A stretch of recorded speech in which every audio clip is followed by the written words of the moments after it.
y'all, I'm Savannah and this is Savannah Says. I'm here with the first book review of 2023 and I have my computer here so that I can give you accurate plot description. And the book in question today is Ivy by Willa Nash, who I realize this is her pen name. She writes regular contemporary romance under her regular name, Daphne Perry, but Ivy by Willa Nash is a new adult, I guess, dark contemporary romance. It was marketed as Gossip Girl meets Pretty Little Liars, and if you've seen the thumbnail, that's not true. I don't think this book was very good, as usually is the case, and I'm about to let you know why I did not think it was good. Before we get started, I'm gonna have to tell you the characters because there's like 6 fucking characters and they all have their own thing. So they all have their own thing going on. So the primary character, even though the book is not really named after her, is Cass.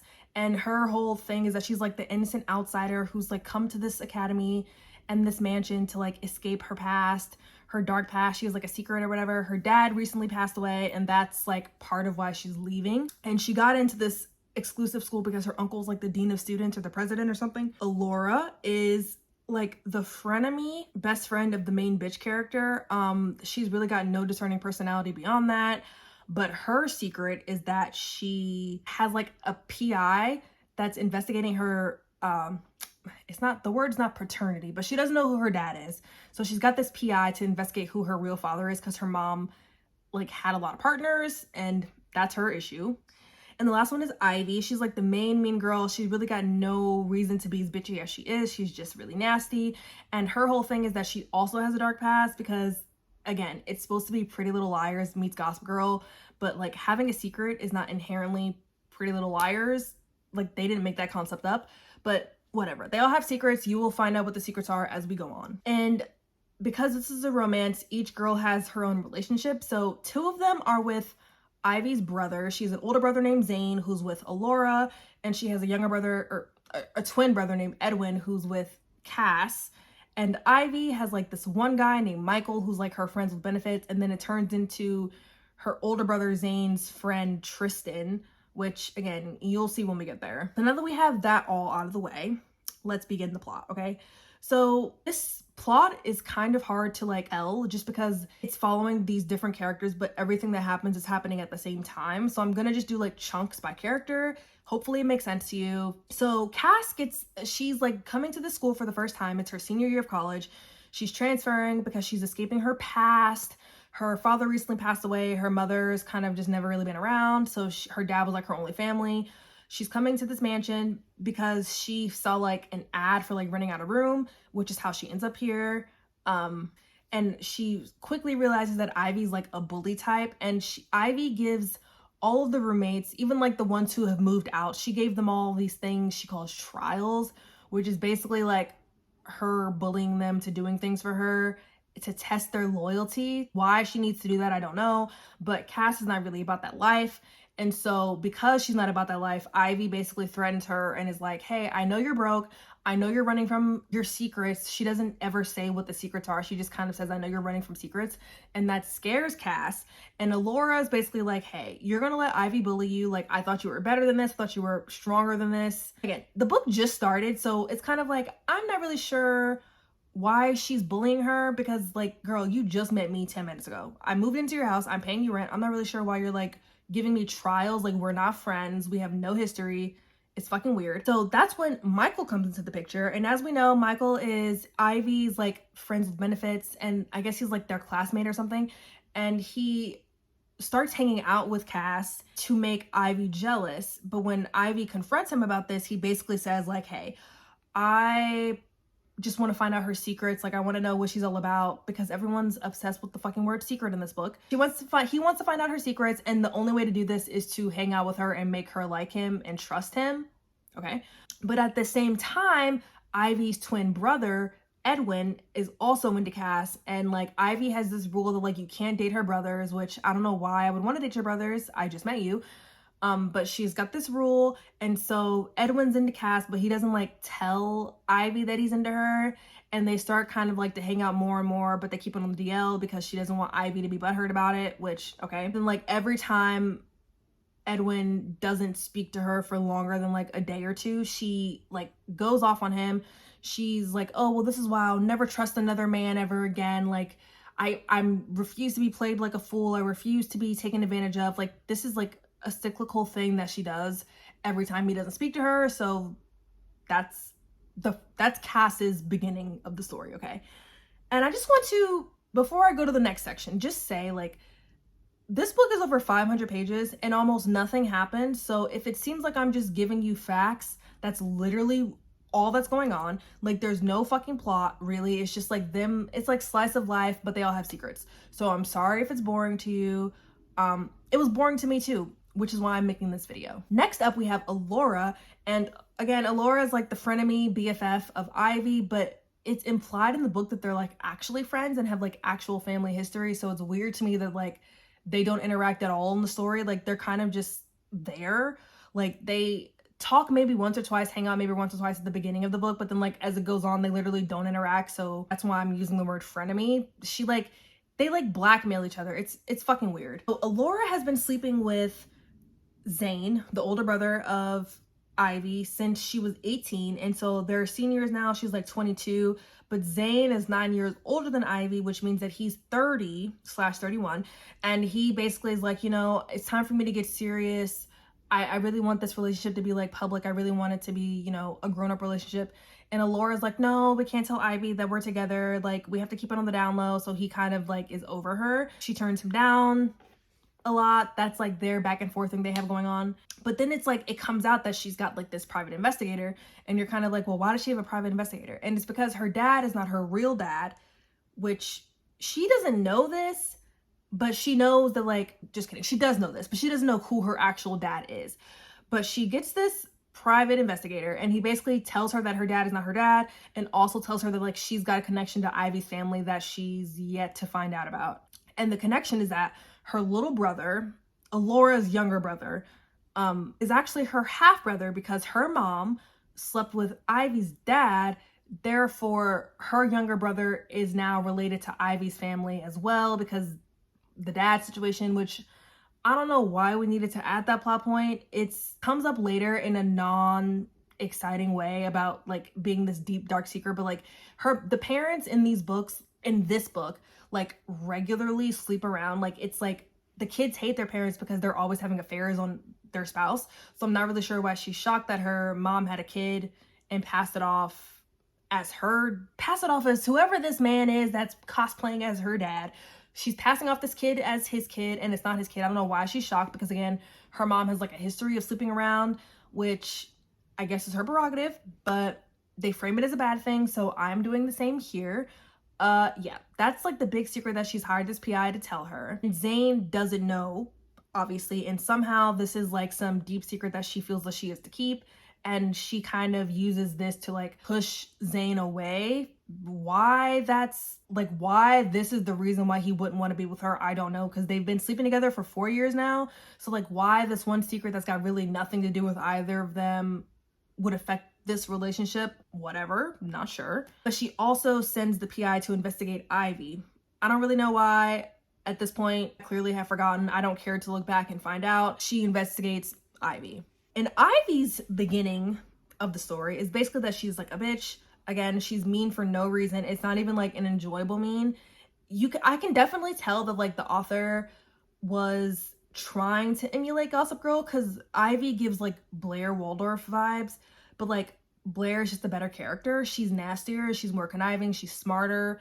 Like, everything that Blair is, Ivy is not. So Ivy is just mean for no reason. Even though she's like kind of sleeping with Michael, she meets this random guy named Tristan at this club, and he tells her that he's Zane's friend. And she's like, well, I know all of Zane's friends, I don't know you, but apparently they're like really close friends that she's never met. And she's like really into him, and she kind of wants him to like be into her. She wants to be with him, but he's really not feeling her like that. And like, obviously time jumping through their daily lives, like they eventually get together, but he only ever calls her baby. So to me, it's weird that they get together, because he literally never refers to her by name. He only calls her baby. He's gross. It's very slimy, but she's into him, and I don't like her as a character, so like, whatever. Her whole trauma secret is basically that like she gets these emails from this woman who basically is like harassing her digitally or electronically, like calling her a bitch, calling her trash, saying like, you killed my son, you ruined my life. Like this woman like harasses her by email. And it's also revealed that like Ivy has car trauma. So like if she's in a car and it's going fast, she's got PTSD because she was in a really bad car crash. And she cites the car crash is the reason why she's bitchy to her roommates, even though I just think she's nasty. And she also has a private investigator that she uses to investigate all of her roommates to find dirt on them, to blackmail them, which again, I'll let you know my thoughts. I'm just gonna stop saying I find it weird. Obviously I did not enjoy this book, but whatever. She has a PI as well as Laura. So the point where all three of these stories sort of come together and like advance to like where they are in the end game is basically Zane. Laura writes this letter to Zane, basically I guess like she's breaking up with him or something because she's got this dark secret that she can't tell him. So she breaks up with him and she's like, you know, we can't be together. And he ends up in a motorcycle accident in like critical condition. So he's in the hospital. And so they're all kind of like, I guess, affected by this because Cass is dating his brother and Laura's dating him, and Ivy's obviously his sister. So starting with Ivy, their parents are in the hospital, barely. Their parents are very absentee, and her mom has like a bottle of pills. Okay. Ivy takes a single pill. This is very important. She takes a single pill and sort of like, will she, won't she take this single pill to forget and get high, whatever. One pill, single pill. Don't know that it's gonna get you high, but whatever. She's got a single pill. And as she's waiting in the waiting room, Tristan shows up because, again, he's Zane's friend. And they have sex at the hospital in, like, a waiting room area, bathroom situation. I don't really know why they needed to do that, but they have a lot of sex in this book, and most of it has nothing to do with anything else that's going on, which I understand happens. But this just feels like, your brother's literally laid up to a machine, beeping in the background. I'm not really sure why you're fucking his friend 3 doors down, but whatever. She's messy, of course. She takes the pill and she's like, Michael, I need you to drive me to this random location and just be a friend and drive me to this location. So he's pissed off because he's mad that she wants to be with Tristan now. And he like starts speeding in the car. She's like, Michael, slow down. Like, you're stressing me out. Slow down. And he's like, Jesus Christ, Ivy, what the fuck? Like, what's your problem? Why you would have a problem with her telling you not to speed? I don't know. But they get to the location, and where she's going is the house of the lady who's sending her these emails, because it turns out the lady sending her the emails is the mother of her dead ex-boyfriend, and she's basically like, you killed my son, you're a fucking terrible person. And Ivy's like, I'm sorry. The lady understandably does not want to hear that she's sorry, but I guess for Ivy, apologizing is like a big step for her, so she says she's sorry, and that's the first reveal of the book. And after this, her and Edwin decide that they kind of want to, like, they have a fight, and they sort of both decide that they want to, like, remove themselves from their parents' thumb because their dad gave them a trust fund. They're, like, super rich, but they can't access their money until they're 30, so they're trying to, like, get lawyers to, like, get their money faster, which is not really relevant to the plot, but it happens. The second person who's affected by this accident is Cass, because she's dating Edwin, and understandably, Edwin is, like, very stressed out. His brother almost died, and his parents haven't really been to the hospital. Like, they kind of had a holiday party right after their brother got admitted to the hospital, so he's like understandably upset. He's been there at the hospital with the brother, like staying the night and stuff, like not going to class, like just being at the hospital, which again is very understandable. Cass does not find this understandable, and she gets very upset that Edwin is not paying her any attention, that he's ignored her for 8 days because it's their Thanksgiving break when this is happening. He's ignored her for 8 days. She's unhappy. She's like, this is why I will never be used again by a guy. Like, I can't believe you're doing this to me. I can't believe you would just ghost me like this. Like, girl, his brother literally is hooked up to the fucking machines, beeping in the background. Again, I don't know why you're so mad that he's not talking to you when, like, he's literally having a family emergency, but she's mad at him about this. And so because she's so mad, he basically is like, you know, I'm sorry, like in a nice way. He's like genuinely apologizing to her for being absent, which is kind of ridiculous to me. I don't feel bad for her. I don't feel bad for her. Like, why is he apologizing to you when his brother almost died? And in their moment of like apology love fest or whatever, she basically tells him her secret about why she like left. And the secret is that her mom was never really around. Her mom told her that she never wanted her. She was kind of in and out of her life. Like she would come for a year, she would leave for a year, she would come for a year. So like growing up, she was just kind of messed up with her parents. And her dad eventually died by drinking a bunch of alcohol and taking pills, which, okay. They don't really explain what happened with that, but that's what she tells him, that her mom was absentee, her dad is dead, and that's why she's here. So he's like, oh, I'm sorry. They make up. Alora's whole deal is that she goes to visit Zane in the hospital, and she sees this girl there with the ring on, who she knows is his ex-girlfriend, and she assumes that he's had a fiance this whole time, which he hasn't, but I can understand why you would assume that. But instead of just asking him, because he's not like unconscious the whole time he's at the hospital, he was just unconscious like at the beginning. Instead of just asking him this, she basically like refuses to speak to him. She kind of disappears off the map. She's like, well, this is great because, you know, I also have this dark secret that I can't tell him. So this is wonderful. Like he can have his fiance, I can have my secret, and we can both live separate lives. So at the end of all the hospital stuff, the story kind of wraps up. Again, we're doing the day-by-day shit, so nothing really is happening over these 500 whatever pages, but you know, the next major event, I guess, is that Cass's ex shows up. His name is Jonathan, I think, and he shows up, and Cass is kind of like, Ivy, why would you do this? And she's like, I don't know what you're talking about. And she, at this point, I feel like I agree with everyone. Cass is mad that Ivy's brought her ex-boyfriend back. Ivy's saying that she didn't do it, but Cass doesn't believe her, which I feel like is like, that makes sense. Edwin shows up because they're all like, he shows up to hang out with Cass. They're all yelling. He's like, what the fuck's going on? She's like, your stupid sister brought my ex-boyfriend here. I don't want to see him. I don't want to see her. I hate her. I hate him. Like, I don't need this being brought up. Like, my past is my past. And Ivy's like, I didn't do this. I don't know what she's talking about. And Edwin believes her. So Cass, again, why he would believe her, it makes sense. They're twins. He knows his sister, but he believes her. Cass gets mad that he's taking her side. I don't know, there's not really sides involved here, but he takes her side. And she's so upset that she packs up her bags and she leaves and goes to this rinky-dink motel. And he's kind of like, what the fuck is going on? And apparently, Michael, the friends with benefit, was also had a PI and brought the ex-boyfriend back from the grave, not the real grave, but the fake grave, to like harass Cass. And he's like, well, I told you I was going to find out her secrets. And he did it before Ivy could do it. So even though Ivy didn't do it, she was still planning on doing it. So she's still kind of guilty because she was going to do this anyway. So we're supposed to feel bad for her that she's been wrongfully blamed, but she immediately says that she was going to do the same thing. And Edwin's kind of like, fuck you. Fuck Michael. I'm going to go get Cass. And when I come back, she's not coming back to this house. She's going to stay with me. Okay. So he goes to get Cass at this motel and he's like, I love you. Like, I want to be there for you. I want you to just tell me what's going on. And this is honestly the only shocking thing that happens in this book. So she tells him like the more in-depth version of her background, which is basically like, even though her mom was absentee, her dad was like a dean of students or something, or he was like a professor or whatever.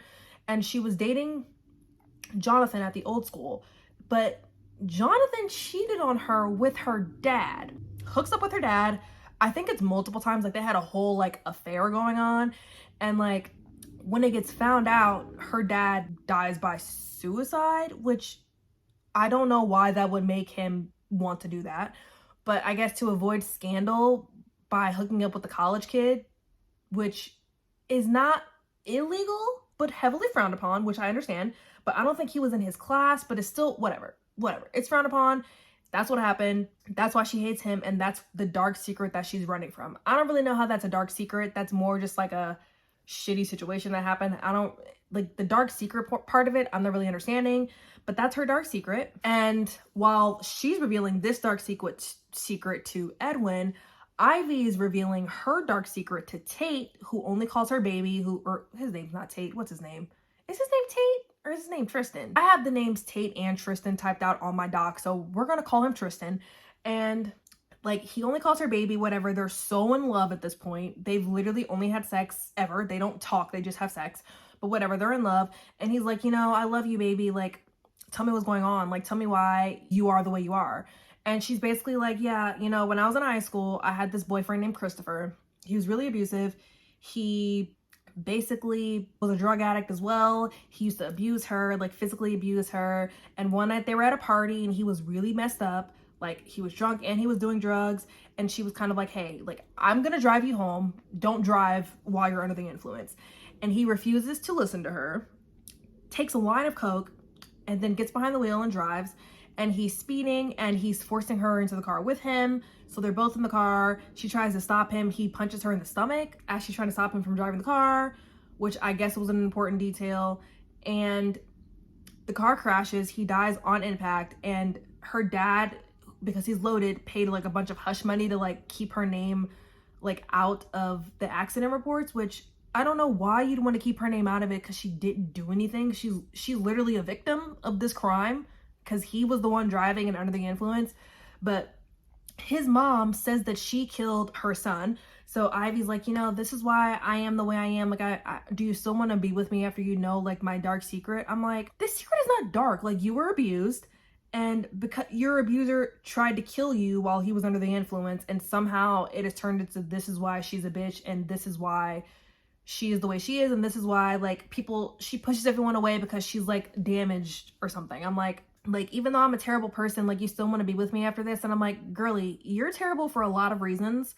This is not one of them. Like, out of all the reasons to say I'm a terrible person, you still want to be with me, you choose the car crash when, like, you literally been harassing and torturing people with, like, backgrounds, secrets. You're a fucking private investigator since you've been in college. But this is the reason why Slimeball doesn't want to be with you. So that leaves Zane and Alora, and basically Zane is now out of the hospital, and Alora's like, I'm sorry I wasn't there for you. He's like, I forgive you. They're so in love. She moves in with him. That's really it. And she's kind of like, you know, I have this dark secret. It's not going to make you want to be, like, you're not going to want to be with me anymore after you find out the secret.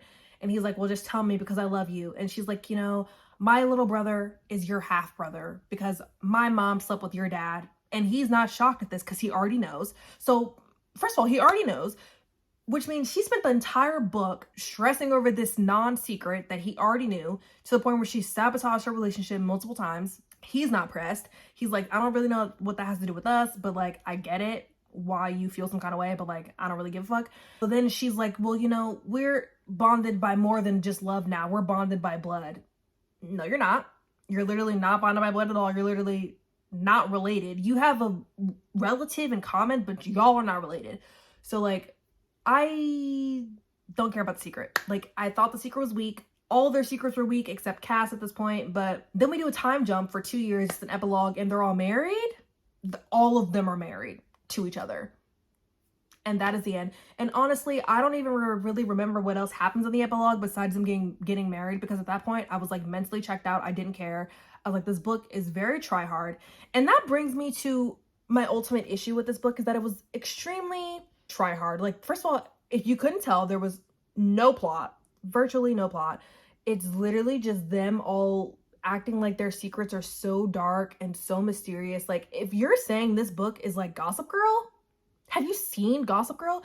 If you were in high school or middle school around the time Gossip Girl was on, like, personally for me, aging myself here, I definitely was in like 8th or 9th grade when Gossip Girl came out, and I was just a regular CW watcher anyway. Like, I watched Smallville, I watched One Tree Hill, I watched 90210, I watched Gossip Girl, I even watched Riverdale. Like, I was very much into Gossip Girl, and I also watched Pretty Little Liars. And if you've seen Gossip Girl, the stuff that they were doing on the Upper East Side was making this book look like child's play.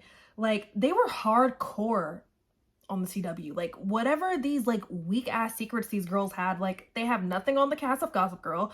I don't know why you would ever say that your book is like Gossip Girl and then write this. Pretty Little Liars, if you've ever seen Pretty Little Liars, like, having a secret does not inherently make your book like Pretty Little Liars. Like, they had stalkers, they had multiple stalkers, they had evil twins, they had killers, they had a lot going on in Rosewood, and none of it was as tame as this. Like, I feel like this book was for the people who have never seen those shows and just think that this is what the shows are, but like, the shows are way better than this book was trying to be. And you know, I just feel like it was trying too hard. It was trying too hard to be deep, to be like scandalous. It wasn't very scandalous. Maybe I'm just toxic and I'm just used to consuming toxic media, so I didn't find it scandalous. But like, again, if you've seen any of these shows, child's play. And my primary complaint is that this book was 550 pages. This book was 564 pages, and nothing that happened in this story was worth it being that long. Like, it was literally slice of life about these girls doing nothing, having sex with their boyfriends, which, like, I don't know why I need to read that for 500 pages. And I'm starting to sound like a person who doesn't like romance. And I'm like starting to question, do I like romance? Like, I don't know. Like, I've already deduced that I don't like the cartoon covers, but I feel like contemporary romance is starting to get dumb to me, because it's like, they think they're so hardcore, but if you've ever read a fanfic ever in your life, like, this is nothing. Like, this is not as intense as y'all think it is. And for people to be giving this 5 stars, I'm kind of confused, because, like, what about this was 5 stars? You literally heard me tell you the entire plot. That's everything that happened. If you think this was 5 stars, please let me know why in the comments below, because I'm kind of confused. I'm not really understanding the hype.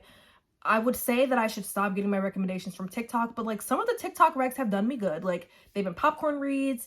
They've been not well written, but fun to read. And while this was mostly well written, I would say, it was not a popcorn read. It was way too long, but it was still weirdly, like, readable. Like, obviously I was not enjoying myself, but I just kept reading it anyway. Like, it was just easy to digest, which I feel like is all that it has going for it.